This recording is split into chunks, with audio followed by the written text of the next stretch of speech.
Assalamualaikum warahmatullahi wabarakatuh.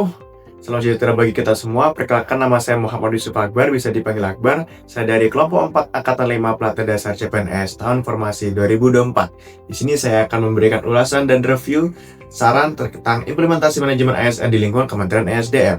Manajemen ASN adalah serangkaian proses pengelolaan ASN untuk menghasilkan ASN yang profesional dengan kinerja tinggi serta berperilaku sesuai nilai dasar, kode etik, dan kode perilaku ASN.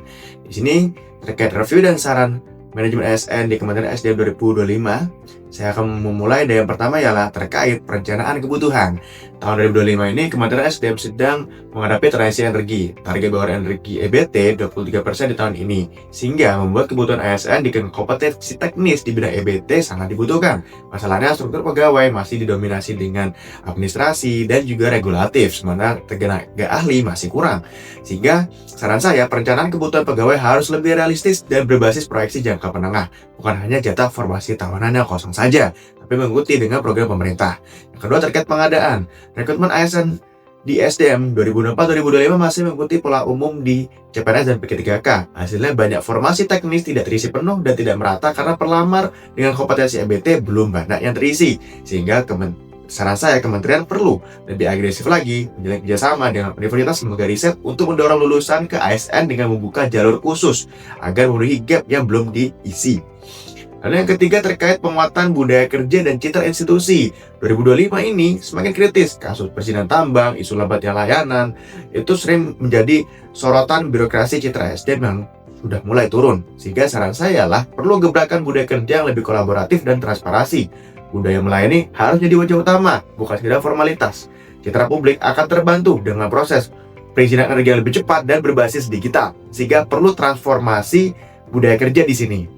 Lalu yang keempat ialah pengelolaan kinerja.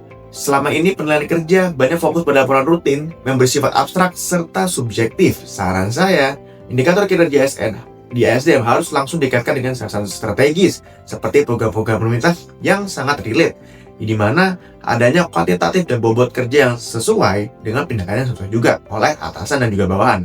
Di sini perlu adanya dialog antara staf dan bawahan juga, agar penilaian pengelolaan kinerja bisa lebih efektif dan efisien.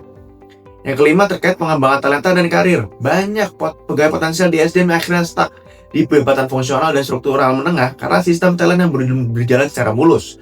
Saran saya, kementerian harus berani membuat peta talenta internal yang lebih baik lagi dan memberikan kesempatan talenta untuk rotasi lintas unit, magang ke lembaga, dan juga bisa studi ke luar negeri. Dengan begitu, karir berkembang sekaligus memperkuat kompetensi di dunia global. Yang keenam, pengembangan kompetensi. Masih banyak pelatihan pegawai yang masih generik seperti manajemen, administrasi, dan kepemimpinan. Padahal kita di SDM butuh banget yang terkait kompetensi spesifik seperti teknologi, carbon trading, energi nuklir, energi baru terbarukan, energi sampah, dan energi digital lainnya. Saran saya ialah SDM harus mulai mengarahkan pelatihan ke lebih kompetensi masa depan, strategis dan sesuai dengan program pemerintah, di mana Kementerian SDM harus bekerjasama dengan lembaga riset internasional, kampus dengan skema on-job training atau knowledge sharing dengan praktisi industri energi. Yang ketujuh terkait pemberian penghargaan dan pengakuan.